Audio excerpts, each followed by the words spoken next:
అందరికీ నమస్కారం అమ్మ. ఈరోజు మనం తెలుసుకుంటున్న అంశం ఏంటంటే ఇంటర్మీడియట్ మొదటి సంవత్సరంలో పద్య భాగంలో మొదటి పాఠ్యాంశమైన ధర్మ పరీక్ష అనే పాఠ్యాంశానికి సంబంధించిన exam purpose very important matter.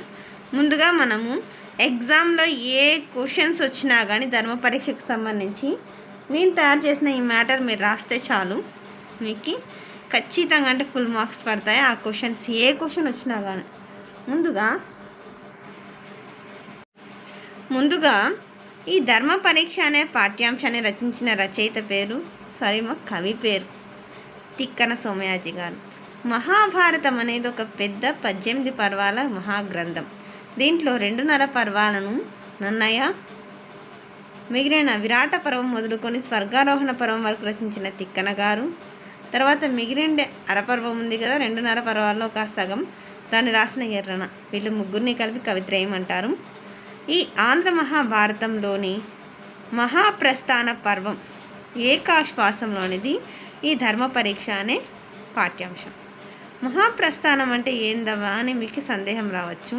మహాప్రస్థానం అంటే ఒక పెద్ద నడక అని అర్థం. అంటే ఇంకా ఈ భూలోకాన్ని వదిలి చనిపోయి స్వర్గానికి వెళ్ళే యాత్ర అని అర్థమవుతుందా? కవి కాలాదులు. ఈ పాఠ్యభాగం ధర్మ పరీక్ష అనే పాఠ్యాంశంలోనిది. ఏ గ్రంథం నుండి గ్రహించినారంటే ఆంధ్ర మహాభారతంలోని మహాప్రస్థాన పర్వంలోని ఏకాశ్వాసం నుండి ఈ పాఠాన్ని గ్రహించినారు. రచయిత పేరు తిక్కన సోమయాజి. కాలం 13వ శతాబ్దం. కవి ఎవరి ఆస్థాన కవి?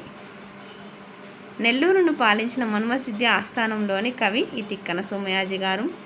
ఆంధ్రీకరణ ఏ గ్రంథం నుండి అంటే సంస్కృతంలో వేదవ్యాసుడు రచించిన మహాభారతంలోని విరాట పర్వం నుండి స్వర్గారోహణ పర్వం వరకు 15 పర్వాలను తిక్కన ఆంధ్రీకరించాడు. తిక్కన గారి ఇంటి పేరంటే కొట్టరువు. ఓకేనా, ఇది చాలా రేరు, ఇంపార్టెంట్ కూడా.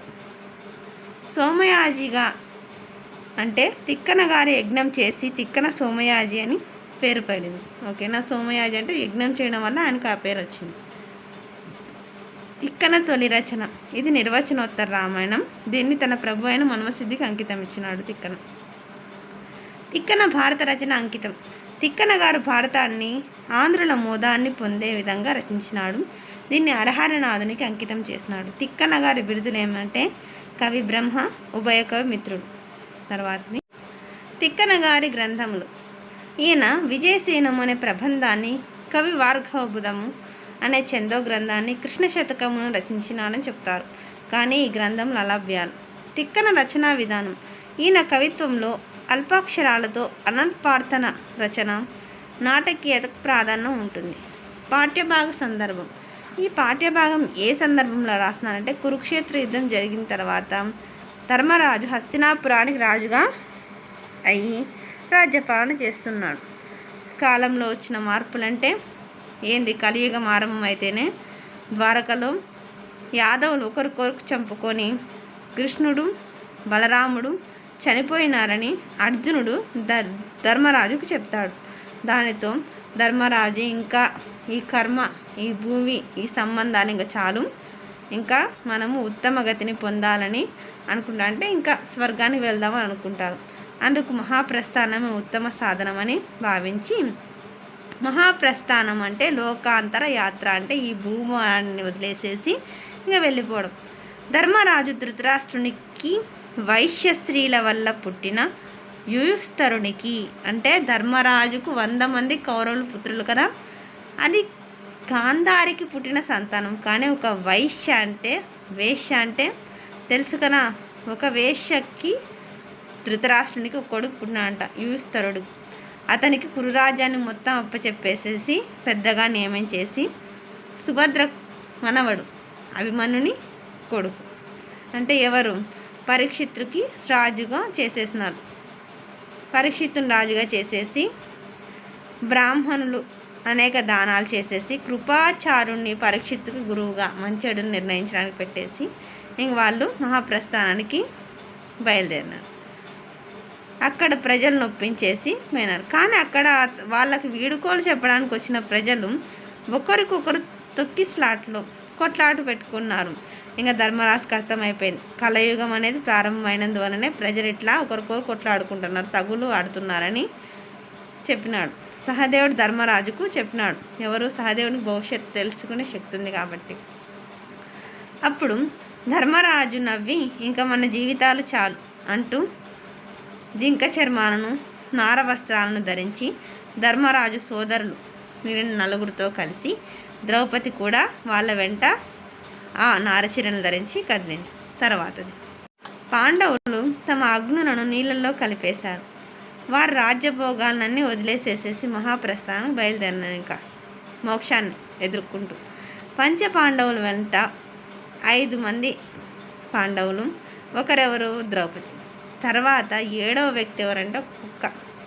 ఆ కుక్క కూడా వాళ్ళ వెంట నడిచిందంట. ఈ విధంగా హస్తినాపురాన్ని వదిలేసి ఎంతో దూరం ప్రయాణం చేసి వాళ్ళు హిమాద్రి అంటే హిమాలయాలకు వెళ్ళినారు. హిమాలయాలను మోరు పర్వత ప్రాంతాలకు చేరారు.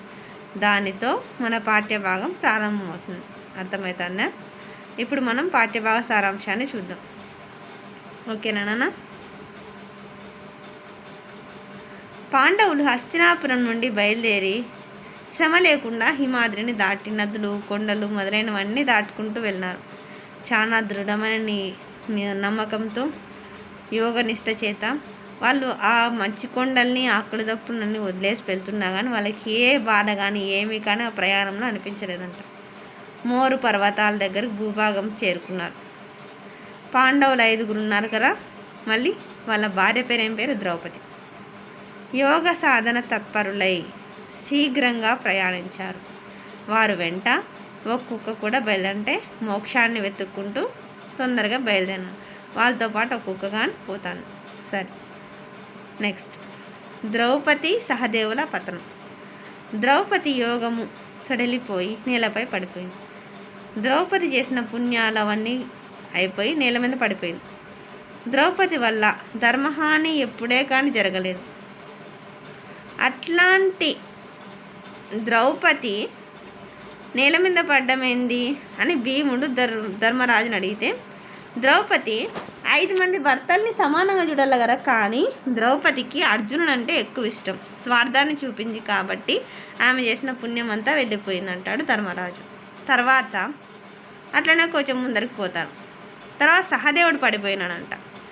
సహదేవుడు ఎందుకు పడిపోయినాడు అంటే, మనలో మంచోడు, అహంకారం లేనోడు అని చెప్తే ధర్మరాజు నేను ధర్మరాజు ఎంతో భక్తి శ్రద్ధలతో పూజించినాడన్నా, ఇట్లా చనిపోయినాడు, ఎట్లా పడిపోయినాడంటే, పాండవులందరిలో సన్మార్గంలో నడిచినవాడు అయినప్పటికీ సహదేవుడు ఎందుకు మరణించాడంటే, భీముడికి సహదేవుడు ఎందుకు పడిపోయినాడంటే, ప్రపంచంలో కల్లా ఎక్కడా లేనిదని సహదేవుడు అనుకున్నాడు. అంటే తనకు తెలిసినంత ఎవరికి తెలియదు, తనకి భూత భవిష్యత్ వర్తమానాలని తెలుసు, నాకు తెలిసినంత ఎవరికి తెలియదనే భావన సహదేవుడిలో ఉంది. అందుకని సహదేవుడు మరణించాడని ధర్మరాజు చెప్పి ముందుకు సాగుతాడు. తర్వాత నకులార్జునుల పతనం. తర్వాత కొంచెం ముందరికి పోతే నకులుడు పడిపోయినాడు. అరే, నకులుడు అందమైన ఆకారము, శౌర్యం అంటే ఆకారంలో కానీ పరాక్రమంలో కానీ మంచితనం ఉన్నవాడు.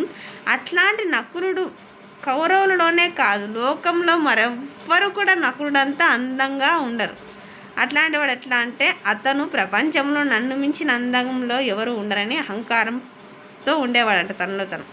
అందుకోసం తను పడిపోయినాడు అని భీముడికి తన అన్నైన ధర్మరాజు చెప్పినాడు. సరే, ఇంకొంచెం ముందరికి వెళ్ళినారు. ఇంకొంచెం ముందరికి వెళ్తేనే ధర్మరాజు చెప్పుకున్నట్లుగా వెళ్తూ ఉంటే అక్కడ ఏమైందంటే, ద్రౌపది సోదరుడు యొక్క పతనాన్ని చూసి బాధపడి, అంటే ద్రౌపది యొక్క సోదరుడు అంటే అన్న కానీ తమ్ముడు కానీ, వాళ్ళు పడిపోయిండేది చూసి, నాశనం అయిపోయిండేది చూసి అర్జునుడు కూడా పడిపోతాడంట. అర్జునుడు ఎప్పుడు అసత్యం ఆడు కదా, అబద్ధమే చెప్పాడు కదా. అట్లాంటి అర్జునుడు ఎట్లా పడిపోయినాడు, ఎట్లా చనిపోయినాడని భీముడు అన్నని అడిగితే, కౌరవులందరూ 100 మందిని ఒక్కటే రోజు చంపేస్తారని అర్జునుడు ప్రతిజ్ఞ చేస్తాడంట. కానీ అందరిని ఒకటే రోజు చంపలేడు కాబట్టి మాట తప్పడం అది చాలా పెద్ద తప్పు. అందుకనే అర్జునుడు పడిపోయినాడు. అంతేకాకుండా అర్జునుడు మిగిలిన ధనుర్ధారులు ఉంటారు కదా, అంటే భీష్ముడు కానీ ఎవరైనా కానీ కర్ణుడు కానీ ధనుస్సును ఆయుధంగా వాడేవారిని అందరినీ చాలా చిన్న చూపు చూసుకుంటూ నిందిస్తూ ఉండేవాడు. అందుకని ఇతను చనిపోయినాడని ధర్మరాజు చెప్తాడు భీమునికి. తర్వాత భీముడి పతనం. మరికొంతసేపటికి భీముడు పడిపోతాడు. తన పతనానికి కారణమేంది, పడిపోవడానికి నాశనం అయిపోవడానికి కారణమేమని భీముడు ధర్మరాజుని అడుగుతాడు. నువ్వు భయంకరంగా బాహుబలంతో ఉండి అధికంగా తినేవాడివి, అంతేకాకుండా నీ బలంతో ఎవరినే కానీ లెక్క చేసేవాడివి కాదు. ఇంకా వ్యర్థమైన వృధా మాటలు మాట్లాడుతూ అందరినీ తక్కువ చేస్తూ ఉండేవాడు. కాబట్టి నువ్వు ఇట్లా పతనమవుతున్నాడని చెప్పినాడు. ధర్మరాజు తన సోదరుడు నలుగురు తన భార్య చనిపోయినప్పటికీ ఎంత బాధ కూడా లేకుండా ముందుకు కుక్కతో పాటు సాగుతున్నాడు.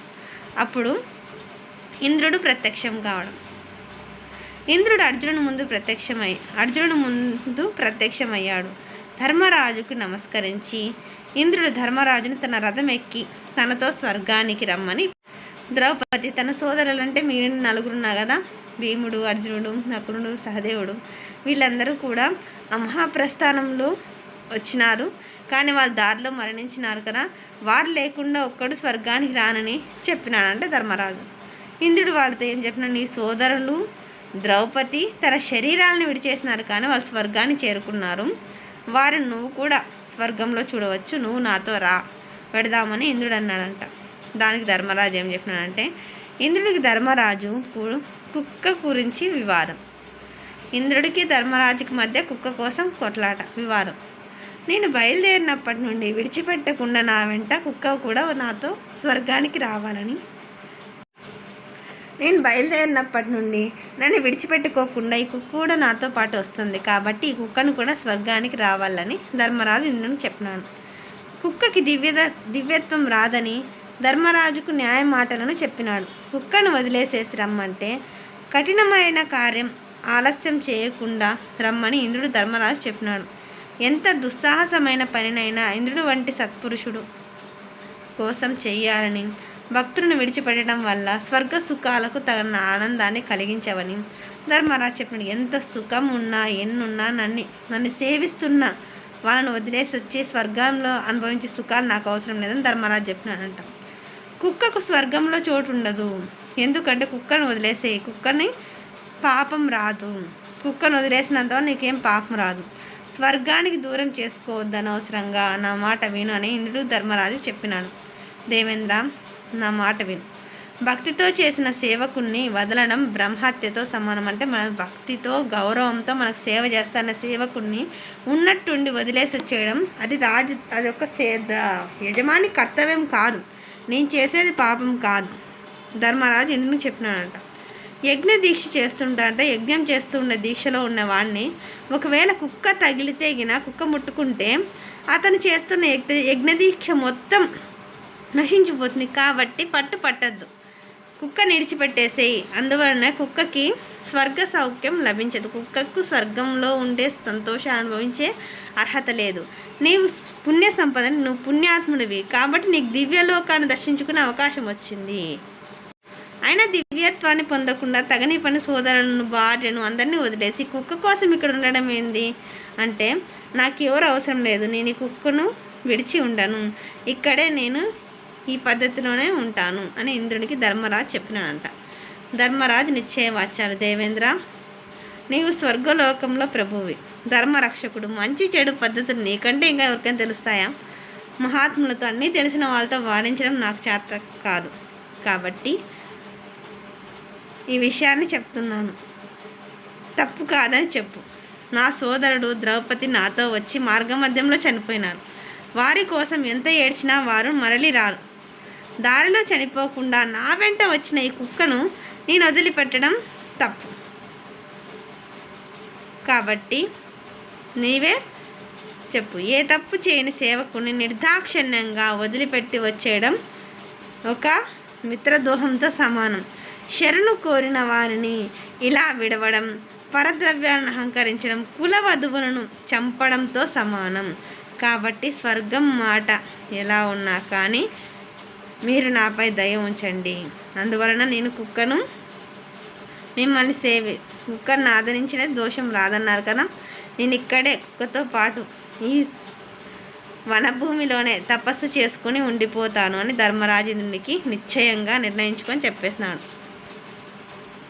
యమధర్మరాజు ప్రత్యక్షం కావడం పై విధంగా దృఢమైన నిశ్చయంతో మాట్లాడిన తన కుమారుడు ధర్మరాజును చూసి యమధర్మరాజు చాలా సంతోషించినాడంట. కుక్క రూపంలో ఉన్నది ఎవరో కాను, ఆ యమధర్మరాజే నిజ రూపంలోకి వచ్చేసి ధర్మరాజు ముందు ప్రత్యక్షమయ్యాడు. ధర్మరాజా సంతోషంతో తండ్రికి నమస్కరించాడు. సంతోషం కలిగించాలని ధర్మరాజు వంటి వ్యక్తి అసలు ఈ భూమి మీద ఎవరే కానుండరని ధర్మరాజు చెప్పినాడు. ఈ విధంగా అన్ని జీవుల పట్ల సమభావాన్ని కలిగిన ధర్మరాజును మెచ్చుకున్నాడు. తర్వాతది నెక్స్ట్ ఏకవాక్య ప్రశ్న అంటే 1 మార్క్ క్వశ్చన్స్ అమ్మ. ఇవి చాలా ఇంపార్టెంట్. ధర్మ పరీక్ష పాఠ్యభాగ రచయిత ఎవరు?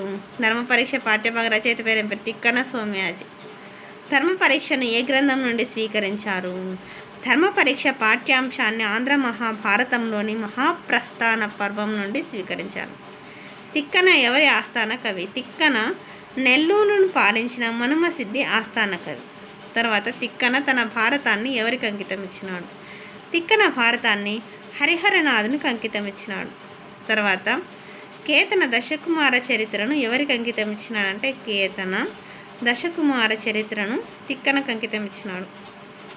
తర్వాత పాంచాల రాజకుమార్తె ఎవరు? పాంచాల రాజకుమార్తె పేరు ద్రౌపది. బక విరోధి అనగా ఎవరు? బక విరోధి అనగా బకాసురుని చంపిన భీముడు. త్రివిష్టపం అంటే స్వర్గలోకము అని అర్థం. తర్వాత సారమేయ రూపంలో ఉన్న దేవరు అంటే సారమేయ రూపంలో ఉన్నది ఎవరంటే యమధర్మరాజు. అందరికీ ధన్యవాదాలమ్మా. ఇంకా మన ఛానల్ సబ్స్క్రైబ్ చేసుకుని వాళ్ళంటే దయచేసి సబ్స్క్రైబ్ చేసుకొని లైక్ చేసి షేర్ చేసి మీ ఫ్రెండ్స్కి రిలేటివ్స్ అందరికీ సబ్స్క్రైబ్ చేసుకోమని చెప్పండి. నా ఛానల్ని సబ్స్క్రైబ్ చేసుకొని ప్రత్యక్షంగా పరోక్షంగా సపోర్ట్ చేస్తున్న వాళ్ళందరికీ పేరు పేరున ప్రత్యేకమైన ధన్యవాదాలు. అందరికీ మరొకసారి ధన్యవాదాలు. దయచేసి వీడియోని మాత్రం స్కిప్ చేయొద్దని. అందరికీ ధన్యవాదాలు.